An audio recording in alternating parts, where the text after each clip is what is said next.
चलिए जी, good afternoon and welcome with our new chapter. Chapter number कौन सा देखना? Chapter number 21 financial statement.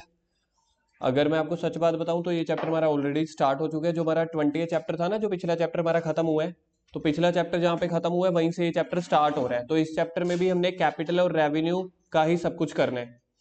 अभी तक पिछले चैप्टर में हमने क्या सीखा था? कैपिटल एक्सपेंडिचर, रेवेन्यू एक्सपेंडिचर, या फिर कैपिटल रिसीट, रेवेन्यू रिसीट, या फिर एक लास्ट में आ गया था डेफर्ड रेवेन्यू, जिसके ऊपर हमने पिछली क्लास में बहुत लंबी डिस्कशन करी थी इनकम टैक्स के पॉइंट को लेके। ठीक है, तो जहां से वो चैप्टर समझ लो खत्म हो रहा है ना, ये चैप्टर उसी के न्यूमेरिकल का पार्ट है। पिछले चैप्टर में अगर हमने थ्योरी देखी है ना, क्या कैपिटल होता है, क्या रेवेन्यू होता है, ये उसी का ही आगे समझ लो सब पार्ट है या फिर डिटेल्ड पार्ट है। ठीक है, जहां पे हमारे न्यूमेरिकल क्वेश्चन स्टार्ट हो जाएंगे। फाइनेंशियल स्टेटमेंट आपके पूरी +1 में, ठीक है, या फिर पूरे कॉमर्स के अकाउंट्स का सबसे दो इंपॉर्टेंट चैप्टर्स होते हैं। Number 1 is journal, number 2 is financial statement. Journal chapter का इस चैप्टर के साथ ऐसा नहीं है कि कोई लिंक है, कोई लिंक नहीं है। पिछले चैप्टर्स के साथ कोई लिंक है, बहुत ज्यादा लिंक नहीं है। जो ये चैप्टर पहली बार देख रहा है, जिसने पिछले कोई 2-3 चैप्टर्स अगर बाय चांस ना भी कर रखे हो ना, तो एक्सक्यूज नहीं बना सकता कि सर हमने पीछे किया नहीं हुआ, इसलिए हमें ये चैप्टर समझ नहीं आ रहा। बिल्कुल फ्रेश चैप्टर है, जिसका पिछले वाले चैप्टर से कोई बहुत ज्यादा लेना देना नहीं है। बिल्कुल टोटली इंडिपेंडेंट चैप्टर हमारा चलेगा। लिख दो इसको मोस्ट इंपॉर्टेंट। तो दो हमारे सबसे इंपॉर्टेंट चैप्टर होते हैं कॉमर्स के या अकाउंट्स के, एक journal and second one is financial statement. जिसको ये दोनों चैप्टर्स नहीं आते तो समझ लेना आपको अकाउंट्स में +2 में भी कॉन्फिडेंस नहीं आएगा। कौन से दो चैप्टर? जर्नल और फाइनेंशियल। जर्नल के साथ हमने रेक्टिफिकेशन वाला चैप्टर कर लिया ना, तो रेक्टिफिकेशन तो जर्नल का भी बाप है। तो जिसको रेक्टिफिकेशन का चैप्टर अच्छे से समझ आ गया, तो समझ लो आपको जर्नल एंट्रीज ही आती हैं। तो जर्नल एंट्रीज का चैप्टर मैं मान के चल रहा हूं हमारा ऑलमोस्ट क्लियर है। काफी बार कर लिया जर्नल एंट्रीज। रेक्टिफिकेशन में तो 3-3 करके देख ली, करेक्ट रॉन्ग और रेक्टिफाई। दूसरा कौन सा चैप्टर आ जाएगा? Financial statement. तो जिसको ये दो चैप्टर नहीं आते ना, तो +2 में आपका ना कॉन्फिडेंस थोड़ा सा लो रहता है। कल को बीकॉम में या कुछ भी लगा लो। ठीक है, तो ये दो चैप्टर आपके मेन होते हैं, सबसे थीम है ये दो चैप्टर्स, आप ये लगा के चलो। +2 के भी हर चैप्टर में, +2 के पूरे सिलेबस के हर चैप्टर में ये दो चैप्टर आपके काम में आएंगे। कौन कौन से? जर्नल और एफएस। चलो अब हम शुरू करते हैं। नोट्स पे कॉपीज पे शुरू करो, लिखो चैप्टर बड़ा बड़ा। Chapter number 21 financial statement. थोड़ी सी प्रेजेंटेशन अपनी इंप्रूव करके चलना। फाइनेंशियल स्टेटमेंट बुक में जो चैप्टर दिए हुए हैं, फाइनेंशियल स्टेटमेंट दिया हुआ है विदाउट एडजस्टमेंट और दिया हुआ है विद एडजस्टमेंट। वो चाहते तो दो चैप्टर्स को अलग अलग ना बनाते, वो चैप्टर फाइनेंशियल स्टेटमेंट ही है, सिर्फ उसको दो सब पार्ट में डिवाइड कर दिया, 21 और आई थिंक 22 होगा फिर विद एडजस्टमेंट वाला। तो आप ये मान के चलो कि 21 एंड 22 चैप्टर स्टार्ट हो रहा है।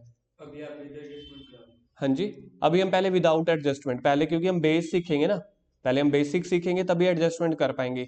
बेसिक्स का मतलब है अर्श पहले आप हाथ नीचे करो ऐसे। अब मेरी क्लास में ना कोई अब ऐसे ना बैठे कभी भी, ठीक है। फाइनेंशियल स्टेटमेंट विदाउट एडजस्टमेंट का पार्ट है, ये होता है कि आपको बैलेंस शीट या P&L अकाउंट बनाना है, कोई आइटम कहाँ पे आती है। विद एडजस्टमेंट का मतलब होता है कि कोई गलती हो गई, कोई ट्रांजैक्शन रह गई, उसकी एडजस्टमेंट दी हुई है, उसको बीच में कैसे इंट्रोड्यूस करोगे। अब जैसे मैं आपको बोल रहा हूँ, आप लोगों ने ट्यूशन रखना है, फर्स्ट डे से कई किसी किसी ने ट्यूशन रख ली, तो उसको मैंने सारे बेसिक्स करा दिए, उसका मतलब हो गया विदाउट एडजस्टमेंट। कोई बच्चा बीच में लग रहा है 15 दिन के बाद या 25 दिन के बाद, एक एडजस्टमेंट्स हो रही हैं। ठीक है, तो ये दो चैप्टर्स है। बुक में कहने के लिए दो चैप्टर है, ठीक है, बुक में कहने के लिए दो चैप्टर है, लेकिन अल्टीमेटली ये एक ही चैप्टर है। चीज समझ में आ गई? बुक में देखो चैप्टर नंबर कौन से है, 21 एंड 22। अल्टीमेटली ये एक ही चैप्टर है, जिसको बोलते हैं फाइनेंशियल स्टेटमेंट। विदाउट एडजस्टमेंट क्या है? एक अलग से टॉपिक होता है, आपकी बुक ने उसको चैप्टर बनाया हुआ है। चलो जी, फाइनेंशियल स्टेटमेंट्स हम शुरू कर रहे हैं, इसलिए मैं इसको लिख नहीं रहा विदाउट एडजस्टमेंट या विद एडजस्टमेंट। अगर मैं बात करूं टॉपिक हमारा कौन सा चलेगा, टॉपिक हमारा पहले चलेगा विदाउट एडजस्टमेंट वाला।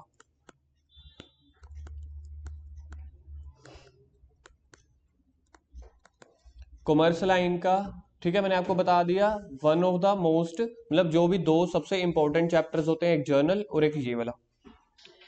अब हम पहले ना बात करते हैं अकाउंटिंग साइकिल की। हर चैप्टर में मैं आपको बनवाता था पीछे, अकाउंटिंग साइकिल कहाँ से स्टार्ट होता है और कहाँ पे जाके खत्म होता था। ठीक है, सबसे पहले जो अकाउंटिंग साइकिल है यहां से स्टार्ट होता है, आइडेंटिफिकेशन ऑफ बिजनेस ट्रांजैक्शन। इसके बाद क्या होता था? आइडेंटिफाई, आपने पहले ट्रांजैक्शन आइडेंटिफाई कर ली, किसी को इसका मीनिंग याद है इसका, मतलब इस वाले पॉइंट को एक्सप्लेन क्या कर सकते हो, क्या मतलब होता है इसका? कोई ट्रांजैक्शन कैश पे है या क्रेडिट पे है, ठीक है, और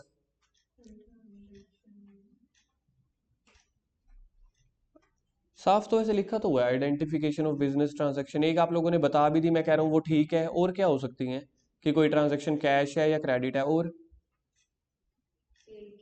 सेल किया या परचेज किया, बहुत बढ़िया, बिल्कुल ठीक है, और जो जो अकाउंटिंग टर्म्स आते हैं सारी बोल दो यहाँ पे, वही के वही होगा। हाँ क्या होती है मेरे को बताओ ना, कोई ट्रांजैक्शन कैश की है, क्रेडिट की है, कोई ट्रांजैक्शन सेल की है या परचेज की है, कोई ट्रांजैक्शन क्रेडिट पे है, कोई ट्रांजैक्शंस मतलब डेप्रिसिएशन की एंट्री क्या है, कोई ट्रांजैक्शन कैपिटल नेचर की है या रेवेन्यू नेचर की है, बस उसको आइडेंटिफाई करना है। कोई पर्सन से रिलेटेड है तो पर्सनल रूल में चली जाएगी, कोई एसेट से रिलेटेड है तो रियल रूल में चली जाएगी। तीसरा कौन सा होता है? नॉमिनल रूल किससे रिलेटेड होता है?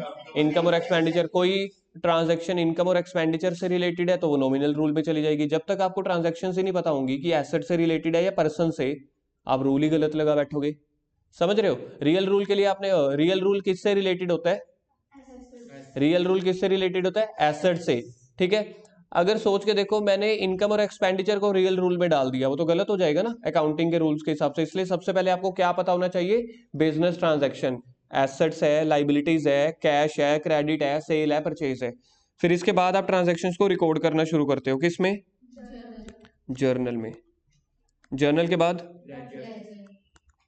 लेजर के बाद लेजर के बाद हमारे पास आता है ट्रायल बैलेंस। ट्रायल बैलेंस के बाद फाइनेंशियल स्टेटमेंट के दो पार्ट्स होते हैं, एक होता है TPL account, trading and P and L account. इसमें क्या जाती है? इनकम और एक्सपेंडिचर्स जाते हैं। Trading and profit and loss account, या तो प्रॉफिट जाएंगे या लॉस जाएंगे। ट्रेडिंग का मतलब होता है फैक्ट्री वाला, ट्रेडिंग का मतलब फैक्ट्री, प्रॉफिट एंड लॉस का मतलब या प्रॉफिट आएंगे या लॉस आएंगे। या फिर इसी का ही दूसरा पार्ट क्या होता है? Balance sheet. तो इसको बोला जाता है इकट्ठा मिला के फाइनेंशियल स्टेटमेंट। तो फाइनेंशियल स्टेटमेंट का जो चैप्टर है उसके अंदर दो अकाउंट बनते हैं। एक अकाउंट बनता है trading and profit and loss account, एक बैलेंस शीट बनती है। अब हमारा लास्ट चैप्टर कौन सा खत्म हुआ था? Capital revenue. अब मेरे को बताओगे trading and profit and loss में कौन सी आइटम्स आती हैं, बैलेंस शीट में कौन सी? देखें जी, रेवेन्यू नेचर की आइटम्स होती थी या कैपिटल नेचर की? कैपिटल नेचर की ट्रांजैक्शंस आती हैं बैलेंस शीट में। रेवेन्यू नेचर के लिए बची पी एंड एल गया, तो यहाँ पे revenue nature items, revenue nature items, यहाँ पे कैपिटल नेचर आइटम्स। तो देखा जाए, कभी अगर मैं बोलूँ ना कैपिटल नेचर, तो आपको लगना चाहिए मैं बोल रहा हूँ बैलेंस शीट। कभी मैं बोलता हूँ इनकम एंड एक्सपेंडिचर्स, तो आपको लगना चाहिए मैं बोल रहा हूँ trading and P and L account. कभी मैं बोलूँ trading and P and L account, तो आपके मन में ये आना चाहिए सर बोल रहे हैं रेवेन्यू नेचर की आइटम्स। ठीक है, तो ये दोनों एक दूसरे से वो है, डिपेंडेंट है। लास्ट स्टेप हमारा फाइनेंशियल स्टेटमेंट होता था, लेकिन जब हम पहला चैप्टर करते थे ना अकाउंटिंग साइकिल, वहां पे ये लास्ट स्टेप इसको नहीं खत्म करते थे, एक और स्टेप भी इंट्रोड्यूस करते थे, कम्युनिकेशन। बिल्कुल ठीक है। जैसे फाइनेंशियल स्टेटमेंट बन गई, फाइनेंशियल स्टेटमेंट का मतलब होता है बैलेंस शीट, मतलब सब कुछ क्लोज हो गया, क्लोजिंग बोलते हैं इसको। 31 मार्च को, जैसे अभी अभी याद है मैंने आपको कहा था 3 दिन पहले 31 दिसंबर को मेरी क्लोजिंग हो रही थी ना रिटर्न्स की। तो एक तरह से क्लोजिंग का मतलब ये होता है कि अब बुक्स बंद हो गई, मतलब कि अकाउंट्स बन के तैयार हो गए, गवर्नमेंट को हमने इनकम टैक्स रिटर्न्स भर दी, फाइनल कर दिया, तो मतलब खत्म हो गया। इसके बाद ये सारी चीजें अब हमने कम्युनिकेट करनी होती है अपने ओनर्स को, क्योंकि ये सारी चीजें ओनर थोड़ी ना बना रहा होता है, वो तो बिजनेसमैन है, उसको थोड़ी ना पता इतनी टेक्निकल नॉलेज। वो कहता है बना दो, फाइनल कर दिया। फिर उसको हम बताते हैं कि देखो जी इतना प्रॉफिट आया था, इतना लॉस आया था, आपका कैश इतना रह गया है, आपकी कैपिटल इतनी रह गई है। मतलब आप क्या कर रहे हो एज एन अकाउंटेंट, आप अपने प्रोपराइटर को या गवर्नमेंट को या इनकम टैक्स को या पब्लिक को कम्युनिकेट कर रहे हो कि ये आपके फाइनेंशियल स्टेटमेंट का एंड रिजल्ट आ गया। क्या हो गया? कम्युनिकेशन। कम्युनिकेशन। फिर इसके बाद से दोबारा से अगला साल शुरू हो जाता है 1 अप्रैल से, है ना, दोबारा साल शुरू हो गया, फिर से वही साइकिल घूमेगा। पहले इसको बनाओ, इसका नाम क्या है जी? इसका नाम है अकाउंटिंग साइकिल, या फिर इसी को बोला जाता है अकाउंटिंग प्रोसेस। मुकस स्कूल वालों को आया था ये भी पिछले टर्म्स में, अकाउंटिंग साइकिल। अभी अभी +1 में भी आया था यार, किसी को यही का यही टॉपिक, पता नहीं पटेल वालों को आया था शायद।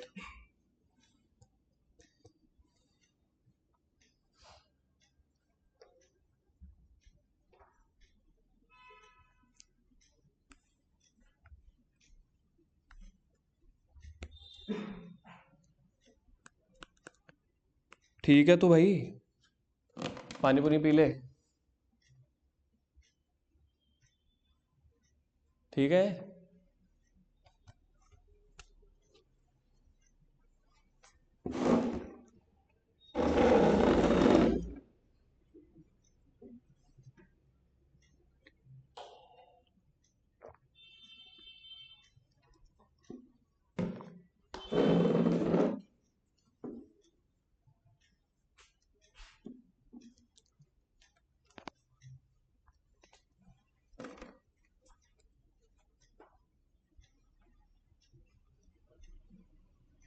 सुखमेन थोड़ा सा फास्ट, जल्दी करो।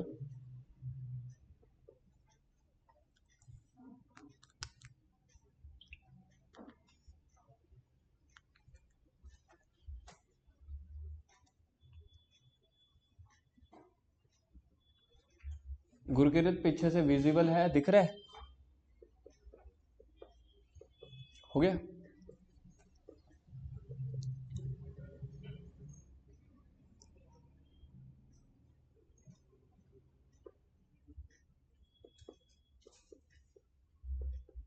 मनन जल्दी, हो गया? अब जल्दी से मैं आपको मीनिंग क्लियर कर रहा हूँ टर्म्स का। चैप्टर का नाम क्या है? अकाउंटिंग साइकिल में देखा जाए तो प्रैक्टिकल के हिसाब से लास्ट हमारा स्टेप होता है, ठीक है। लास्ट स्टेप का मतलब है फाइनेंशियल स्टेटमेंट तक आपके न्यूमेरिकल्स चलते हैं। जो पहला और लास्ट स्टेप है ना, आइडेंटिफिकेशन और कम्युनिकेशन, ये होता है थ्योरी के स्टेप्स। क्या हमने कोई ऐसे चैप्टर का न्यूमेरिकल किया है? आइडेंटिफिकेशन ऑफ बिजनेस ट्रांजैक्शन, कोई ऐसा हमने चैप्टर है कोई इसके न्यूमेरिकल किए हैं? हमने ट्रायल बैलेंस का चैप्टर कर लिया है, ठीक है, किया था। बिल्स ऑफ एक्सचेंज का किया था, रेक्टिफिकेशन किया था, जर्नल किए थे, सबके प्रैक्टिकल क्वेश्चन थे, फॉर्मेट्स भी थे ना, लेजर था उसका भी फॉर्मेट होता है। क्या हमने आइडेंटिफिकेशन ऑफ बिजनेस ट्रांजैक्शन का कभी कोई फॉर्मेट बना के या कोई न्यूमेरिकल क्वेश्चन किया है? नहीं ना। तो ये इसका मतलब आपका थ्योरी सब्जेक्ट है, थ्योरी स्टेप। ऐसे ही लास्ट वाला कम्युनिकेट करना, वो भी थ्योरी स्टेप है। बाकी जो आपका बच जाता है 2, 3, 4, 5, ये आपके प्रैक्टिकल वो है, ठीक है जी। अब हम बात करते हैं फाइनेंशियल स्टेटमेंट। इसका मतलब क्या है? फाइनेंशियल का मतलब पैसा, मनी की टर्म। मनन थोड़ा सा सीधा बैठ। फाइनेंशियल का मतलब, अरे बोल दो यार एक बार। मोनेटरी टर्म्स हो गई ना। फाइनेंशियल स्टेटमेंट मतलब एक ऐसी शीट, एक ऐसी स्टेटमेंट बनानी है जिसमें आप बिजनेस के फाइनेंशियल्स बता रहे हो। फाइनेंशियल में दो चीजें आती हैं, उसका प्रॉफिट एंड लॉस, उसकी बैलेंस शीट। क्या क्या चीजें आती हैं? उसका प्रॉफिट एंड लॉस और बैलेंस शीट।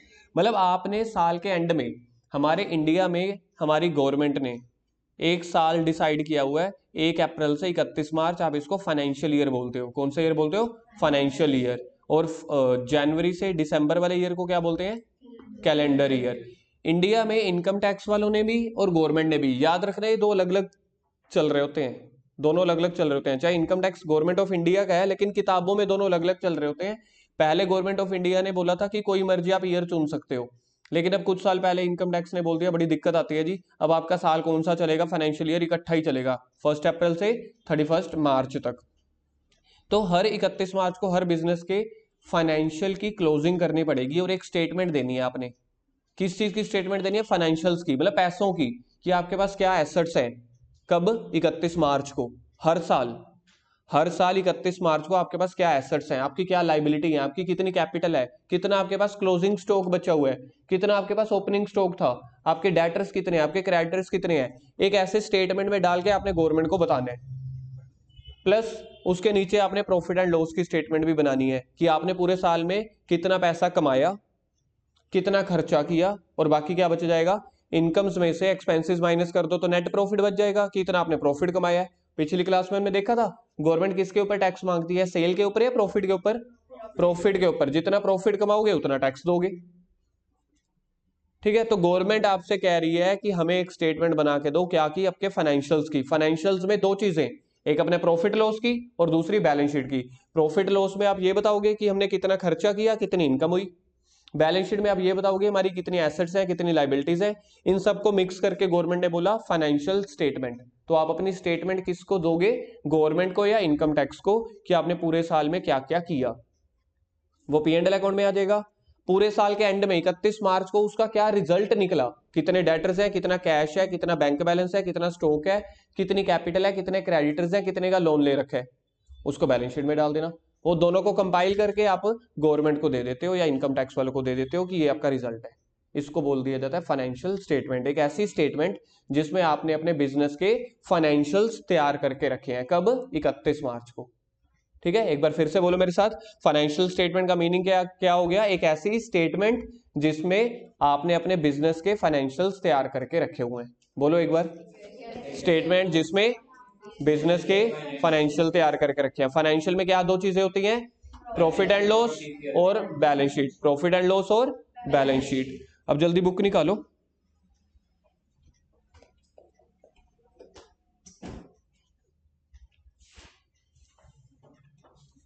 बुक की थ्योरी और मेरे समझाने में बड़ा फर्क हो सकता है, क्योंकि मैं आप लोगों को प्योर थ्योरी नहीं करा रहा था, मैं आपको चैप्टर की थीम बता रहा था। ठीक है, चैप्टर का बेसिक बता रहा था। अब हम बुक में देखते हैं बुक वाले क्या क्या बोलते हैं।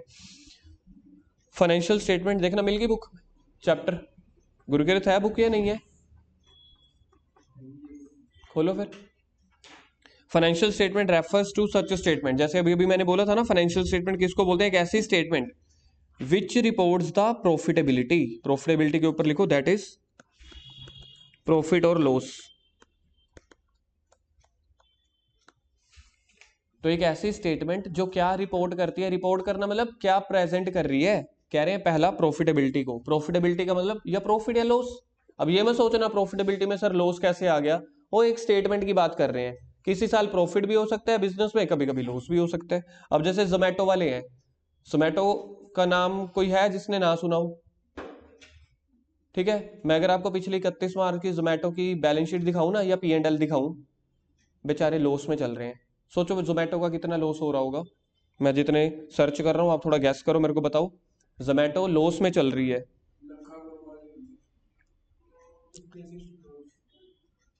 फाइनेंशियल स्टेटमेंट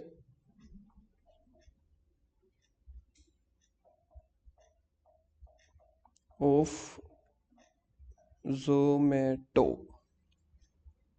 जोमैटो का नाम सुना हुआ है ना सबने, अपने राजपुरा में है ना Zomato.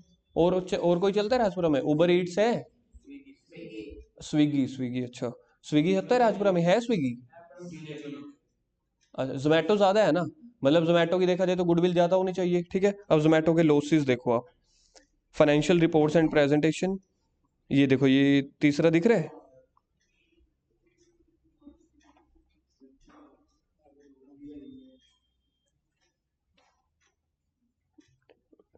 Zomato balance sheet.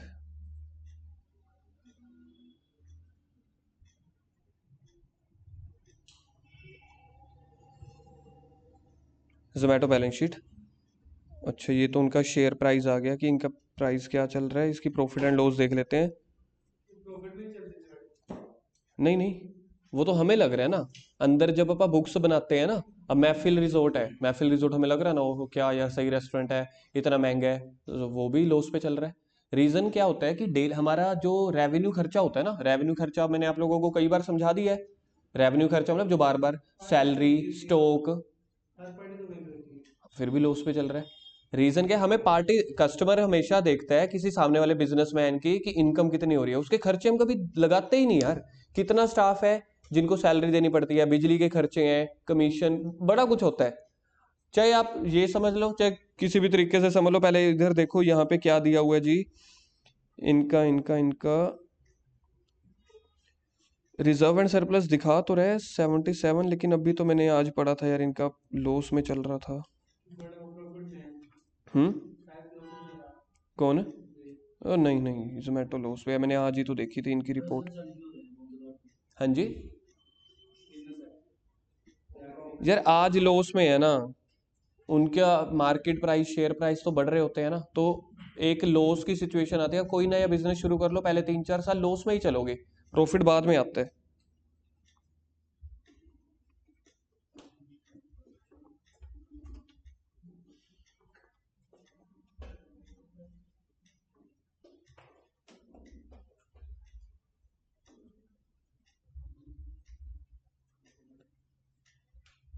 Profit and loss Zomato का, लेकिन ये एक्चुअली वो नहीं है ना। सेल देख लो कितनी है जी इनकी, 2002 करोड़ की। ओए होए होए। हाँ खर्चे देखो, खर्चे नीचे और ज्यादा आ रहे हैं। प्रॉफिट एंड लॉस देखना है।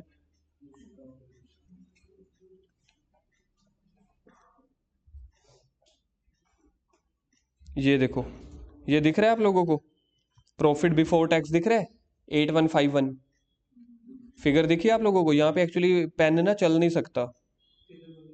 प्रॉफिट बिफोर टैक्स माइनस का साइन है ना, मतलब लॉस में चल रही है। सिर्फ 8000 करोड़ के लॉस पे है। कौन? जोमेटो। हाँ सिर्फ 8000 करोड़। ये सारी रुपीज इन रुपीज जो होती हैं, ये फिगर्स इन करोड़ हैं। उसके बाद देख लो गवर्नमेंट ने इतने इतने टैक्स देने हैं, तो प्रॉफिट आफ्टर टैक्स कितना बन रहा है? मतलब 8164 करोड़। चाहे आप 8151 करोड़ मानो, चाहे 8164। थोड़ी टेक्निकल टर्म्स आपको समझ नहीं आएंगी, तो आप ये मान के चलो 8000 करोड़ के लॉस पे चल रही हैं। ये जोमेटो कंपनी का मैंने प्रॉफिट एंड लॉस खोल के दिया है। प्रॉफिट एंड लॉस का मीनिंग सीख लो क्या होता है जी। एक तरफ आपने सेल लिख दी, ऊपर दिख रहा है आपको ग्रोस, ग्रोस सेल। सेल देखो कितनी है, 2002 करोड़, और उससे ऊपर कितना है? 19,938 करोड़। ठीक है। अब आप कहोगे सर ये रुपीज इन करोड़ कहाँ पे लिखा हुआ है? ये आपको यहीं कहीं नीचे मिल जाएगा यार। मतलब ये जो फिगर्स होती हैं सारी रुपीज इन करोड़ में होती है। हाँ जी, हाँ ऑब्वियस है ना। तो वैसे भी पूरे इंडिया की है। तो इसका मतलब ये है, ये अभी मैंने आपको प्रॉफिट एंड लॉस तो ऐसे ही रैंडमली दिखा दिया। सिर्फ मेरे समझाने का मकसद ये था, ठीक है, कि जो ये प्रॉफिट एंड लॉस है, बैलेंस शीट है, सारे बिजनेस की बनती हैं। अब जैसे हमारी शॉप है, हमारी शॉप की भी बनती है। ठीक है, कल आपको मैं अपनी शॉप की भी दिखाऊंगा। हाँ जी।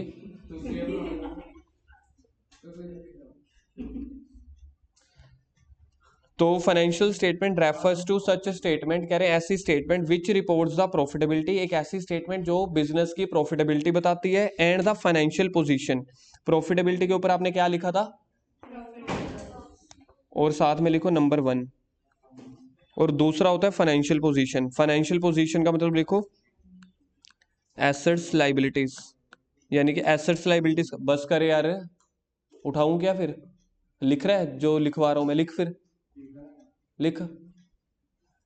फाइनेंशियल स्टेटमेंट का मतलब है एसेट्स लाइबिलिटीज बैलेंस ऑन 31 मार्च।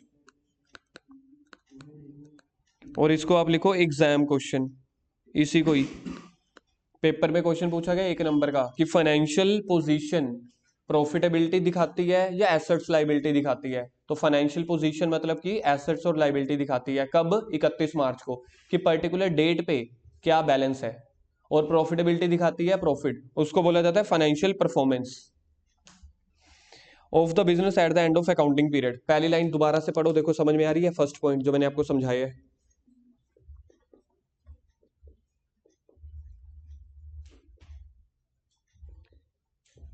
आगे समझ। फाइनेंशियल स्टेटमेंट में कौन कौन से दो पार्ट हैं? एक प्रॉफिटेबिलिटी, प्रॉफिटेबिलिटी क्या दिखाती होती है? Profit and loss. या दूसरी चीज क्या है? Financial position. जो पेपर में क्वेश्चन आया था 1 नंबर का, ये आया था फाइनेंशियल पोजीशन। तो क्वेश्चन ट्रू फॉल्स की फॉर्म में था, या पता नहीं वेरी शॉर्ट की फॉर्म में था, कि फाइनेंशियल पोजीशन में आप लोगों ने बताना था। तो फाइनेंशियल पोजीशन मतलब कि बैलेंस शीट। बैलेंस शीट में क्या क्या चीजें आती हैं? एसेट्स और एसेट्स एंड लाइबिलिटीज। कौन सी डेट पे? 31 मार्च को। अब जो क्वेश्चन पूछ रहा हूं कल यहीं से स्टार्ट करूंगा, और अभी जाते जाते भी पूछूंगा किसी रैंडमली 2-3 जनों से। फाइनेंशियल पोजीशन का मतलब बैलेंस शीट। बैलेंस शीट में क्या क्या चीजें आती हैं? फाइनेंशियल पोजीशन जो होती है वो किसी एक दिन पे बताई जाती है, 31 मार्च को। जो प्रॉफिटेबिलिटी है, प्रॉफिटेबिलिटी यानी कि फाइनेंशियल परफॉर्मेंस, वो पूरे साल की बनाई जाती है। बनाते वो भी 31 मार्च को है, लेकिन पूरे साल की। तो पेपर में क्वेश्चन यही आया था कि फाइनेंशियल पोजीशन जो है वो 1 दिन की होती है या पूरे साल की? तो 1 दिन की। कौन से? 31 मार्च। और जो प्रॉफिटेबिलिटी स्टेटमेंट है, प्रॉफिटेबिलिटी स्टेटमेंट को हम क्या बोलते हैं? टीपीएल।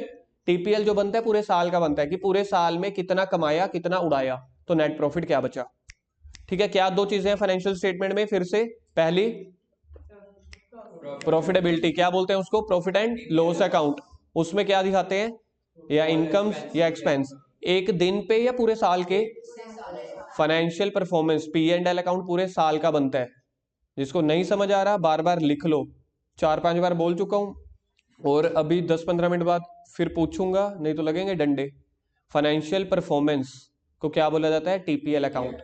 फाइनेंशियल पोजीशन यानी कि बैलेंस शीट, बैलेंस शीट में क्या दिखाया जाता है, assets and liability. Balance sheet पूरे साल की बनाते हैं कि एक दिन पे, एक दिन पे कौन से। और फाइनेंशियल परफॉर्मेंस यानी कि पी एंड एल अकाउंट पूरे साल का बनाया जाता है, पूरे साल का बनाया जाता है। आगे पढ़ो। The term financial statement include at least 2 basic statements, ये तो भी हमने बहुत बार पढ़ लिया। फाइनेंशियल स्टेटमेंट में कौन कौन सी स्टेटमेंट्स होती है, पहला इनकम स्टेटमेंट, इनकम स्टेटमेंट के ब्रैकेट में क्या लिखा हुआ है, और अभी हमने बार बार क्या याद किया है, टीपीएल अकाउंट। टीपीएल अकाउंट का दूसरा नाम क्या बना, इनकम स्टेटमेंट। टीपीएल का दूसरा नाम क्या बना, इनकम स्टेटमेंट में एसेट्स लायबिलिटीज दिखाते हैं या profit loss, which shows the financial result of the business operation during an accounting period. इसको इंपॉर्टेंट मार्क कर लेना, ड्यूरिंग एन अकाउंटिंग पीरियड लिखो। फॉर एग्जांपल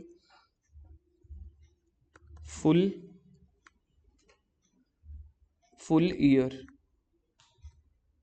दैट इज 2021-2022 लिखो वर्ष, बुक नहीं है। During an accounting period, accounting period का मतलब होता है एक पीरियड, पीरियड यहाँ पे अकाउंटिंग में होता है पूरे साल का। कभी भी फाइनेंशियल परफॉर्मेंस यानी कि ये जो इनकम स्टेटमेंट बनाई जाएगी, कभी एक महीने की नहीं बनाई जाती कि एक महीने में कितना प्रॉफिट या लॉस कमाया। बिजनेस में हमेशा एक साल का देखा जाता है, ना कि एक महीने का। सेकंड पढ़ो, स्टेटमेंट ऑफ फाइनेंशियल पोजीशन। कौन सी फाइनेंशियल स्टेटमेंट में 2 स्टेटमेंट बनानी है, एक इनकम स्टेटमेंट और दूसरी फाइनेंशियल पोजीशन वाली। फाइनेंशियल पोजीशन को अभी अभी मैंने बताया क्या बोलते हैं, balance sheet. Which shows the financial position of enterprise at a specific point, करो underline, at a specific point of time, that is on 31st March and not full year। क्योंकि मेरे पास पर्टिकुलर एक दिन में क्या स्टॉक बच गया, क्या कैश बच गया, वो आप एक दिन का बताते हो। ये ऐसे थोड़ी बताते हो कि भाई पूरे साल में ना मेरे पास 5 लाख का कैश था। सोच के देखो ये वाली लाइन का, अगर आप लोग थोड़ा सा सोचना चाहते हो इसका कोई सेंस बनता है। मेरे पास ना पूरे साल में 5 लाख का कैश था, पूरे साल में कब, 31 मार्च को, 2 अप्रैल को, 10 अगस्त को, कोई लाइन नहीं बन रही। अगर आप ध्यान से सोचोगे मेरे पास ना पूरे साल में ना 5 लाख रुपए थे। इसलिए ये जो फाइनेंशियल पोजीशन हमने बतानी होती है ना, ये पर्टिकुलर दिन पे बतानी होती है। Eight a specific point of time का मतलब होता है किसी पर्टिकुलर दिन। अब अगर मैं आपको ये कहूं कि दिवाली वाले दिन मेरे पास 5 लाख थे, then it will make some sense कि दिवाली वाले दिन 5 लाख थे। अगर मैं कहूं मेरे पास पूरे साल में ना 5 लाख थे, पूरे साल में कब, या तो पूरे साल में ही 5 लाख पड़े हैं जेब में, पूरा साल ही चलते रह गए। बिजनेस में कभी ऐसे होता है, बिजनेस में कभी देखो हम क्रेडिटर को पैसा दे रहे हैं, कभी कस्टमर से पैसा आ रहा है, कभी सैलरी दे रहे हैं, तो कभी कैश आ रहा है, जा रहा है, कम हो रहा है। क्या सेम रहेगा बिजनेस में कैश? कभी भी सेम नहीं रहता। चीज समझ में आ गई। फाइनेंशियल पोजीशन अकाउंटिंग पीरियड की बनाई जाती है, फाइनेंशियल पोजीशन अकाउंटिंग पीरियड की बनाई जाती है या स्पेसिफिक टाइम की? फाइनेंशियल पोजीशन पूछा मैंने, स्पेसिफिक टाइम पे। अच्छा, फाइनेंशियल रिजल्ट यानी कि पी एंड एल अकाउंट किसी पर्टिकुलर टाइम का या फुल ईयर का, यानी कि पर्टिकुलर अकाउंटिंग पीरियड का। अकाउंटिंग पीरियड क्या होता है बिजनेस में, एक हफ्ता के एक महीना? अकाउंटिंग ईयर, अकाउंटिंग ईयर कभी भी महीना या हफ्ते नहीं होंगे। हाँ जी गर्व, पक्की बात है? कोई डाउट है तो मुझसे पूछ।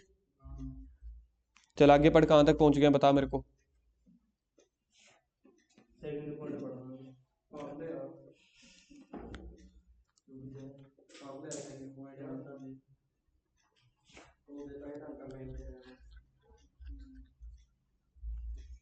जागो प्यारे जागो, बता कहां तक पहुंच गए? अभी भी तो पहले पीछे देख रहे हैं, उससे पूछ के बताएगा क्या? 10 सुनो यार नू अपने। चलो जी गर्व पढ़ो, in the words of John and mayor.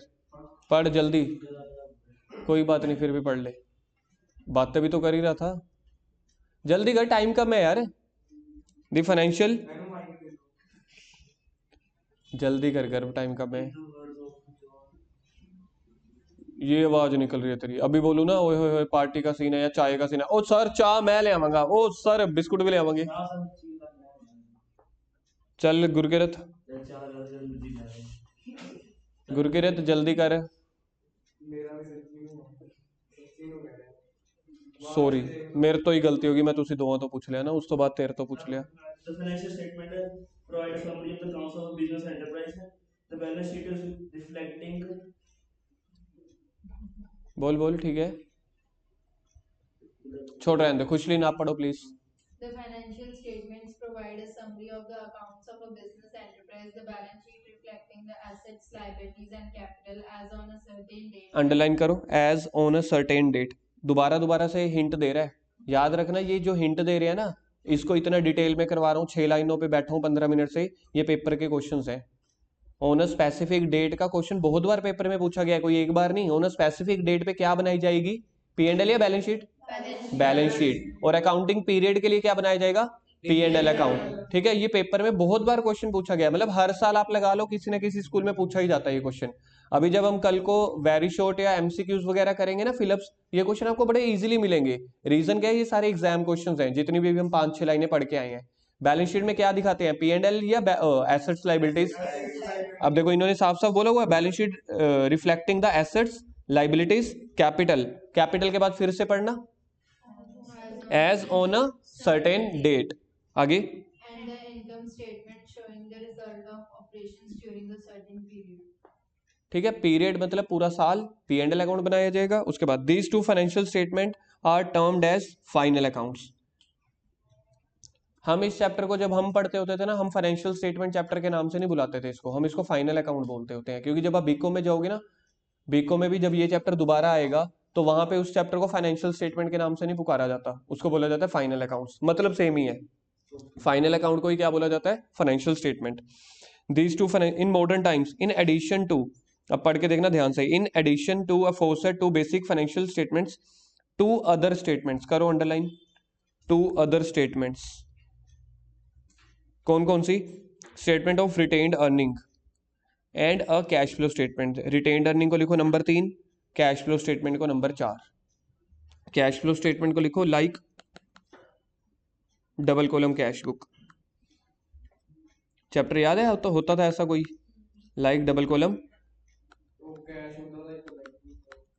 Cash book. तो कैश फ्लो स्टेटमेंट को ये भी बोला जाता है कैश बुक। मतलब आज के जमाने में कहते हैं P and L balance sheet तो बनती है, दो और चीजें भी बनती हैं, क्या क्या, रिटेन्ड अर्निंग की स्टेटमेंट। रिटेन्ड अर्निंग का मतलब होता है ऐसा प्रॉफिट जो बिजनेस में पड़ा है, रिटेन्ड मतलब रख लेना, अर्निंग मतलब प्रॉफिट, कोई ऐसा प्रॉफिट जो आपने बांटा नहीं है, उसको किसी काम पे नहीं लगाया, अभी अभी बिजनेस में ही पड़ा है, इसलिए उसका नाम पड़ गया रिटेन्ड अर्निंग।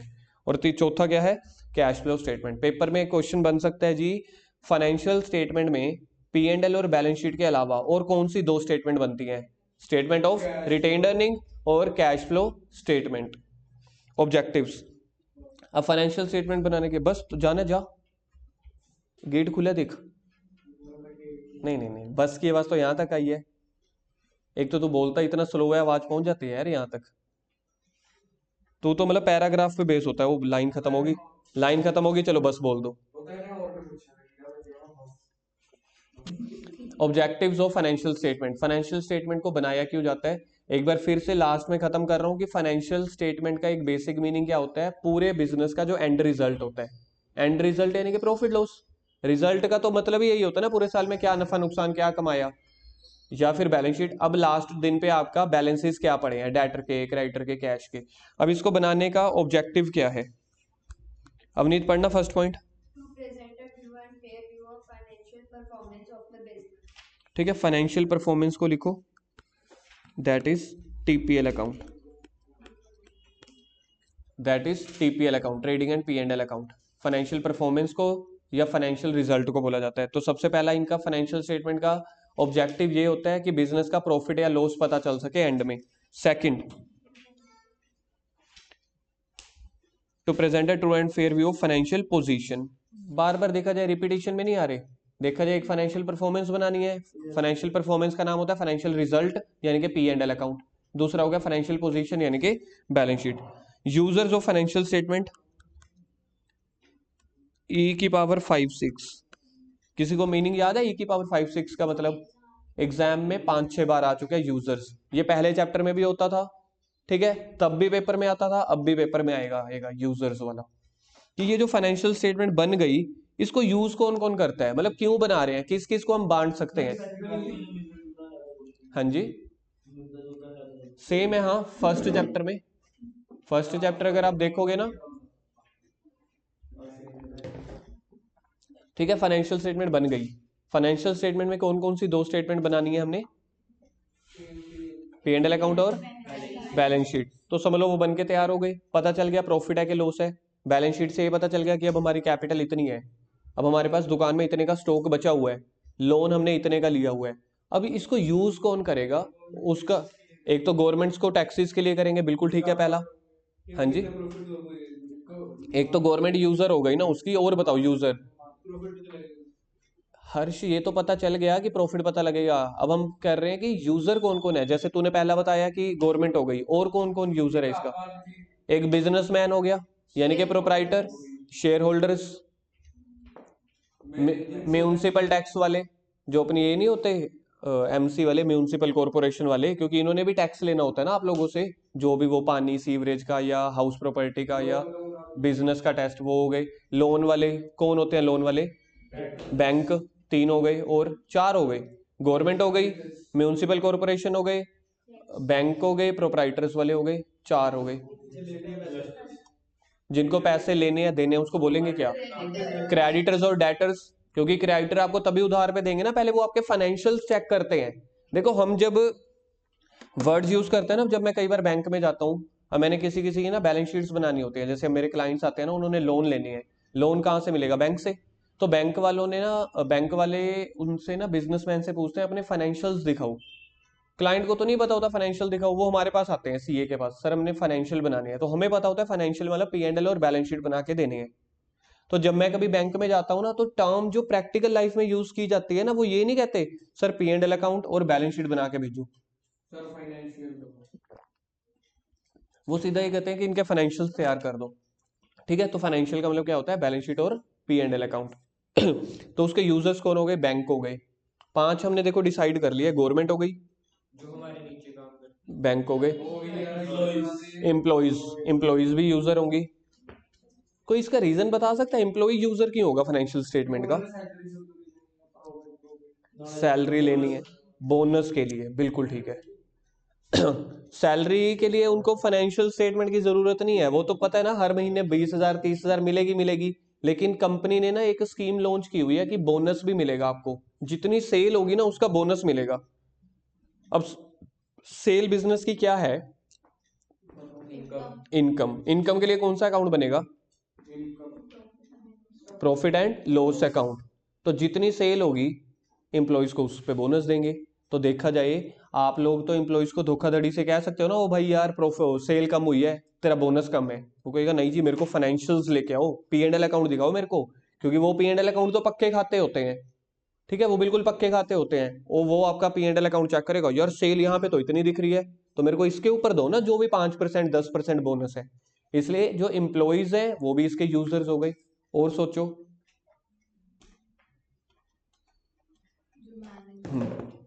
प्रिया, मनन, सुखमीन, गर्व, ये पढ़ पढ़ के देख रहे हैं। अरे वैसे गैस करना था ना अभी के लिए तो। आ गई ना बात। कहता ये तो है ही नहीं ना, और तो है ही नहीं बीच में। चलो ठीक है जी, ठीक है, ये टॉपिक लिख लेना, वेरी इंपॉर्टेंट। मेनली मैंने आपको ये समझा दिया है, बाकी बीच में से आप लोगों ने पढ़ना है इसको।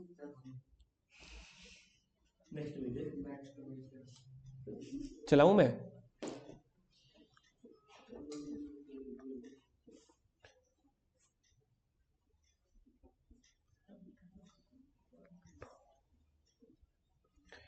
चलो जी, बनाना शुरू करो कॉपी पे। अकाउंटिंग साइकिल हो गया हमारा। अकाउंटिंग साइकिल के नीचे फाइनेंशियल स्टेटमेंट, थोड़ा फास्ट बनाना।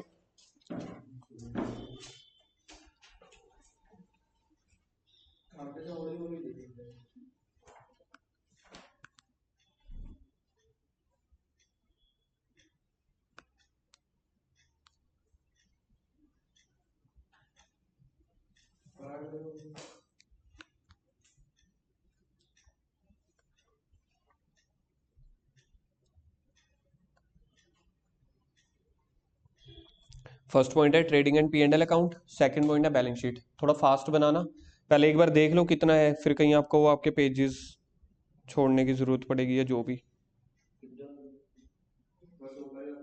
ठीक है, पता लग गया? इस हिसाब से अपनी स्पेस अरेंज कर लेना।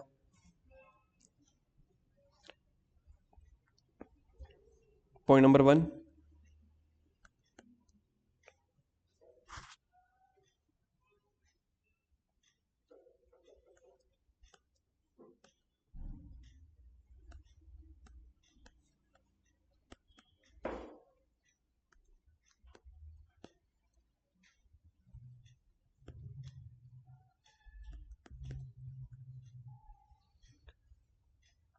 Trading and P and L account क्यों बनाया जाता है? To find out the profit and loss of business, और उसको क्या बोलते हैं हम? फाइनेंशियल परफॉर्मेंस या फिर फाइनेंशियल रिजल्ट बोलते हैं।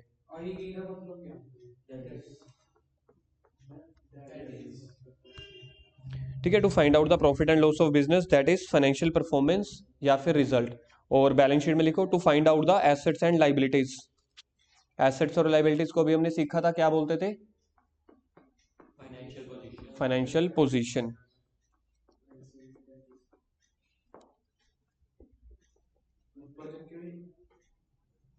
Point number 2,